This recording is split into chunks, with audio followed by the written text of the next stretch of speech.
नमस्कार, गोरखपुर फर्स्ट देख रहे हैं आप और इस वक्त हम गोरखपुर के प्रेस क्लब में मौजूद हैं और हमारे साथ जो है संत कबीर नगर के चर्चित डॉक्टर दुबे भी हैं।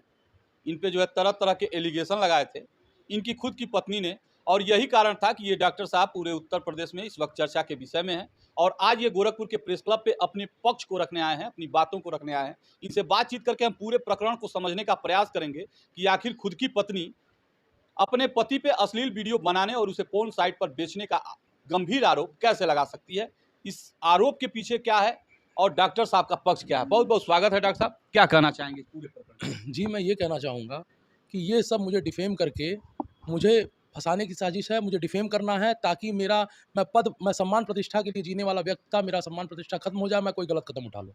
परंतु मैं ऐसा बिल्कुल भी नहीं करने वाला और इसी इसी चीज़ की आड़ में मेरा ससुराल पक्ष और मेरी पत्नी मिलके मेरी हत्या करना चाहते हैं और इसीलिए ये सब षड्यंत्र रचा गया है। मेरी पत्नी से पिछले 2-3 साल से मेरी अक्सर संबंध खराब चल रहे हैं। मतलब कभी विवाद, कभी अच्छा, कभी विवाद, कभी अच्छा, इस प्रकार चल रहा है क्योंकि अब मेरे पिताजी और मेरी मौसी जी से अक्सर लड़ाइयाँ करती रहती थीं। मेरी मौसी पे 2-3 बार इन्होंने जानलेवा हमला भी किया है और जिसकी सूचना मेरे पिताजी ने एसपी सर के वहाँ, सीओ सर के वहाँ और थाना गोरखनाथ में दी थी, जिसके उपरांत धारा 151 के तहत मेरा और मेरी पत्नी का मुकदमा दर्ज हुआ था और 6 महीने तक प्रति माह जाके हमने वहाँ पेश भी हुए थे। उसके उपरांत फिर 6 महीने वो मुकदमा चला। जब यह परेशान हो गई तो इन्होंने मुझसे निवेदन किया कि मैं आगे से बदसलूकी नहीं करूँगी और अच्छे से रहूँगी, आप उनसे निवेदन करिए। पापा से निवेदन के उपरांत पापा ने एप्लीकेशन देके उसको रद्द कराया। यह मेरी सबसे बड़ी भूल थी क्योंकि उसके डर से यह कि कुछ गलत कदम नहीं करती थी। लेकिन जैसे पापा ने एप्लीकेशन दिया उसके 2-3 महीने बाद तुरंत मौसी पे फिर इन्होंने हमला किया। जब मैं इनके पास गया तो यह बोलने लगी मौसी जी झूठ बोल रही हैं, परंतु जब किचन में मैंने देखा मौसी ज़मीन पे गिरी हुई थी और यह किचन से भाग रही थी। कुल मिला के ये कहना चाह रहे हैं कि आपके पति और पत्नी में जो है संबंध सही नहीं है। नहीं था क्योंकि लेकिन सर उसका कारण मैं बता रहा हूँ सर। जब मैं इससे पहले सर मैं एसएसबी में 70वीं वाहिनी में जीडीएमओ मेडिकल अफसर के पद पे सर तैनात था। जब सर मैं इनके साथ अकेले रहा हूँ कि मैं ड्यूटी चला जाऊँ, घर पे कोई ना रहे, तब इनके साथ संबंध मेरा बढ़िया चलता है। जब ये खलीलाबाद में भी गईं तो मतलब कैमरे मैंने लगाए थे, कैमरे के लिए पहले बहुत विवाद किया, हम बोले कैमरा नहीं हटेगा। फिर मेरे ड्यूटी से जाने के बाद वो सर डंडे से न जाने किन कारणवश कैमरा डिस्कनेक्ट कर देती थी। हो ये भी संभावना है कि मेरे जाने के बाद कोई आता हो। तो जब सर ये ऐसा होता है मैं ड्यूटी जाऊँ और घर में कोई ना रहे, तब तो ये सर मुझसे बहुत विवाद नहीं करती थी, सब कुछ सही चलता था। लेकिन जब यह मेरे परिवार के साथ रहती थी कि घर में कौन आ रहा है, कौन जा रहा है, इसकी सूचना मुझे पिताजी द्वारा, मौसी द्वारा मिलती थी, तब यह प्रतिदिन उनसे विवाद करती थी। अच्छा ये बताइए, पति पत्नी के संबंध जो है बनते हैं, बिगड़ते हैं, लेकिन कोई पत्नी इतना गंभीर आरोप क्यों लगाती है? क्योंकि आपके ऊपर जो आरोप लगे हैं कि आप अश्लील वीडियो बनाते हैं, उसमें भी जो है आप किन्नर का रूप लेते हैं। उस वीडियो को जो है आप पैसे कमाने के मकसद से पोर्न साइट पे बेचते हैं। ये क्या सच्चाई है, इसमें क्या? जी, मैं बताना चाहता हूँ जब हमारे और मेरी पत्नी के बीच में सब विवाद पिताजी, मौसी जी को लेके चलते रहते थे, तो मैंने इनसे कहा यदि आपका मेरे पिताजी से, मेरे मौसी जी से नहीं बनता है, तो शांतिप्रिय तरीके से विवाह विच्छेदन कर लेते हैं ताकि सामाजिक प्रतिष्ठा बनी रहे। तो उसमें इनका और मैं बोलता भी था कि आप मेरा जो है मेरा घर आधा घर ले लीजिए और मुझे छोड़ दीजिए। उसके उपरांत ये कहती थी कि नहीं मुझे सब चाहिए और मैं चाहती हूँ तुम मर जाओ, यह उनका वर्डिंग होती थी। फिर भी मैं सोचता था हो सकता है आवेश में आके ये बोल रही हैं, लेकिन अब जो ये कृत्य हो रहा है इससे यह सिद्ध हो गया कि यह साजिश थी। जहाँ तक रही बात सर आपको मारने की साजिश? मारने की साजिश है सर। जैसे सर ये जहाँ तक रही बात कि पैसा कमाने के लिए वीडियो डालना ये सब करना सर, तो मैं सर वहाँ पे लेवल 1 का अधिकारी हूँ, चिकित्सा अधिकारी हूँ परमानेंट में। सर मेरी सैलरी वर्तमान में 1,25,000 है और सर मेरे पास 20 करोड़ 25-30 करोड़ के आसपास की सर पैतृक संपत्ति है, जो मेरे पिताजी ने अर्जित की थी।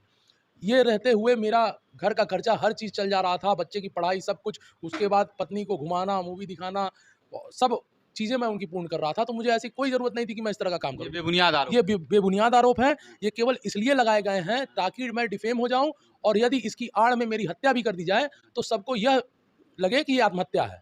इसी के बाद ये जब प्रकरण वहाँ पे कर लिया इन्होंने, तो यहाँ पे मेरे घर में रहने के लिए पूरा दबाव डालने लगी, एसपी सर के वहाँ जाके बोलने लगी। तो मैंने एसपी सर को लिखित में कंप्लेंट मतलब निवेदन पत्र दिया कि यदि ये मेरे घर में आ गई तो मेरी साजिशन ये लोग हत्या कर देंगी, अतः आपसे निवेदन है ये मेरे घर में ना जा पाएँ। अच्छा, ये पहले से प्रशासन को मतलब संज्ञान में है जी, जी, जी, कि बिल्कुल। आपके और उनके बीच के जो संबंध है वो सही नहीं। जी, बिल्कुल, बिल्कुल, बिल्कुल। इसमें मैंने जैसा कि मैंने बताया 151 में चालान जो है हम लोग का 1 साल चला है। इसकी पुष्टि आप पिछले 1 साल पहले से कि उसमें कर सकते हैं। और मैंने सर फाइलिंग नहीं की, मैंने सब सबूत जुटा के फाइल नहीं रखी, क्योंकि मैं ऐसा नहीं चाहता था। मैं अपने बच्चे से बहुत प्रेम करता हूँ और उसके लिए मैं चाहता था ये रिश्ता चलता रहे। मैं इनके आने जाने पे किससे बात कर रही है, किससे चैट कर रही है, कभी मैंने ध्यान इसलिए नहीं दिया क्योंकि मैं दूंगा दिमाग में उल्टे विचार आएंगे और मुझे भी खराब लगेगा, इसीलिए मैं इन पे ध्यान। इनके भी संबंध हैं क्या किसी से? सर संभावना हो सकती है, क्योंकि आप जानते नहीं, तब मैं भी जानता ब्रेकअप। नहीं, क्योंकि सर खलीलाबाद में जब हम लोग अकेले रहते थे, जब मैं ड्यूटी चला जाता था, उसके बाद कैमरा डिस्कनेक्ट करने का क्या कारण हो सकता है, इसके अलावा मुझे अभी तो फिलहाल कुछ समझ में नहीं आ रहा। एक चीज़ ये बताइए, ये जो फ़ोन वाला जो मामला आ रहा है, इसकी जाँच के लिए आपकी पत्नी ने जो है काफ़ी हंगामा मचाया था कि इस कमरे को जो है इनके खोला जाए, जी, जी, इनकी जो है तलाशी ली जाए, नहीं तो ये सारे सबूत मिटा देंगे। क्या कुछ था आपके कमरे में जिसे वो प्रशासन के नज़र में लाना चाहते थे? सर उस कमरे में कुछ भी नहीं था, ये सब बेबुनियाद था। यह लोग वहाँ पे सर 2 दिन धरना भी दिए, जैसा मुझे जेल प्रशासन और मीडिया के माध्यम से पता चला। जेल प्रशासन, आप जेल भी गए थे क्या इस मामले में? जेल प्रशासन नहीं, मैं जेल का चिकित्सा अधिकारी हूँ। अच्छा। तो जेल प्रशासन से मेरी क्या अपडेट है, मेरा कमरा है, मेरा आवास है, उस संबंध में बातचीत होती रहती थी, तो उन्होंने मुझे बताया था। तो उसके बाद मजिस्ट्रेट जाँच हुई उसकी, मजिस्ट्रेट सर आए, सीओ सर आए, थाना कोतवाली खलीलाबाद के एसएचओ साहब आए और पूरी टीम आई, पुलिस की टीम आई, फॉरेंसिक टीम आई, उसके निगरानी में, कैमरे की निगरानी में कमरा खुला और पूरा कमरे की छानबीन हुई, वहाँ पे कुछ नहीं मिला।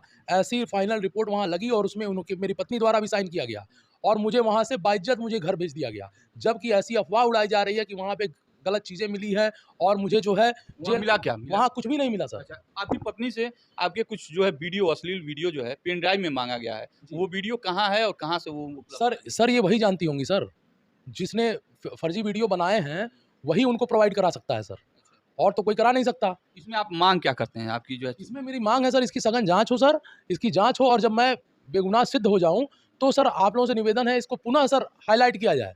क्योंकि सर मैं मान प्रतिष्ठा के लिए जीने वाला व्यक्ति था और अभी भी हूँ, और सर मेरा मान प्रतिष्ठा को सबको ले लिया गया है सर, छीन लिया गया मुझसे। सर मैं मरीजों के हित के लिए हमेशा काम किया हूँ। मैं जिला अस्पताल में जब ड्यूटी करता था, दिन-रात मैं अपने 24 घंटे की ड्यूटी में 1 मिनट में बैठता नहीं था, मैं सिर्फ़ मरीजों के लिए लगा रहता था। मेरा कार्य कैसा है, इसके लिए मेरे इमीडिएट अधिकारियों से मेरे बारे में आप पूछ सकते हैं, जान सकते हैं। और सर मैंने वहाँ पे सर पैसे नहीं कमाए सर, जो मेरी सैलरी थी वही कमाई, केवल इज़्ज़त-सम्मान कमाया था सर, वो मेरा पूरा इन लोगों ने छीन लिया, बर्बाद कर दिया सर। पुलिस की जाँच में सहयोग कर रहे हैं? बिल्कुल कर रहे हैं सर, जब पुलिस बुलाती है आपके ऊपर इतने आरोप लगे हैं, अंदर से आप कितने मजबूत हैं? भविष्य में किसी प्रकार की कोई गलत जो है कदम तो नहीं उठाएँगे? बिल्कुल मैं गलत हरकत नहीं करूँगा सर, मैंने पापा से यही सीखा है कि मुसीबत कितनी भी बड़ी हो, धैर्य और संयम से बस सत्य के साथ टिके रहो और अंत में जीत तुम्हारी होगी। ये सब जो कुछ हो रहा है वो एक साजिश है। बिल्कुल साजिश है सर। और हाँ सर, अगर कुछ होता है तो मैं पुनः कहूँगा, अगर मैं आत्महत्या कभी नहीं कर सकता, मैं लड़ूँगा, हमेशा लड़ूँगा, और कुछ भी होता है तो ये मेरी साजिशन हत्या होगी, जो मेरी पत्नी सिम्पी पांडे, उनके पिताजी विनोद पांडे, पुत्र पारसनाथ पांडे, उनके भाई राहुल पांडे, ऋषभ पांडे और उनकी माताजी शोभा पांडे, पत्नी विनोद पांडे द्वारा की गई साजिश होगी। सर इतना खराब लगता था सर, मैं एक दिन के लिए बच्चे के पास जाता था, बच्चा पूछता था, मम्मी क्या मैं पापा के कंधे पे सर रख के सो जाऊँ? इतना मेरे बच्चे को मानसिक रूप से दबा के रखा गया है, मुझसे दूर किया जा रहा है सर। मेरा बच्चा मेरे लिए सब कुछ है सर। अभी आप क्या चाहते हैं? पत्नी के साथ जीवन? मैं नहीं जी सकता, क्योंकि सर अगर मैं बच्चे की खातिर ऐसा करूँगा तो मेरा जीवन ही खत्म हो जाएगा सर। चलिए ठीक है, बात करने के लिए धन्यवाद। डॉक्टर वरुणेश दुबे हैं, खलीलाबाद संत कबीर नगर में पोस्टेड हैं। पत्नी ने इनके ऊपर गंभीर आरोप लगाए हैं, लेकिन गोरखपुर के प्रेस क्लब में इन्होंने जो कुछ कहा है उससे ये स्पष्ट होता है कि ये जो कुछ हो रहा है इनके मुताबिक इनके खिलाफ एक साजिश है, और इस साजिश में अगर इनका कहना है कि मेरी हत्या भी हो सकती है, और उस हत्या को इस तरह से जो है पेश किया जाएगा जो कि सबको लगे कि वो एक आत्महत्या थी, क्योंकि इनको पहले से जो है काफ़ी बदनाम किया जा रहा है। और ये हो सकता है कि इस तरह का जो है इनको आशंका है कि इस तरह का जो है घटना हो सकता है। बाकी आप अपनी प्रतिक्रिया जरूर दीजिएगा। फिर होगी मुलाकात अगले खबर के साथ, तब तक के लिए नमस्कार।